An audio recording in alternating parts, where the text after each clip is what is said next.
काव्याची प्रार्थना ऐकणार का देवी आई? श्री स्वामी समर्थ प्रेक्षकांनो, लग्नानंतर होईलच प्रेम मालिकेच्या पुढील भागात पार्थ वाचावा म्हणून काव्याने मंदिरात जाऊन देवी आईकडे मनोभावे पूजा केलेली असते व सगळीकडे दिवे लावलेले असतात.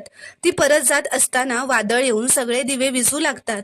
काव्या म्हणते, अगं काय करतेस ग देवी आई? पार्थ देशमुख वाचावेत म्हणून प्रार्थना करते ना मी तुझ्याकडे, आणि तूच हे नवीन वादळ आणतेस. आता काव्याच्या हातातलं ताट सुद्धा खाली पडतं, दिवा विझतो, कुंकू सांडतं.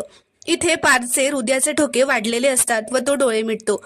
हॉस्पिटलमध्ये सगळे जमलेले असतात. मानिनी आता जोरातच पार्थच्या नावाचा हंबरडा फोडते व खाली कोसळते. इथे पार्थ काहीच रिस्पॉन्स देत नसतो.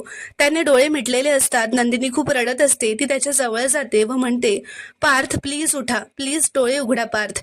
पण पार्थ काही हलत नसतो. प्रेक्षकांनो, तुम्हाला जर का हा शॉर्ट रिव्ह्यू आवडला असेल तर व्हिडिओ लाईक करा व चॅनलला प्लीज सबस्क्राईब करा.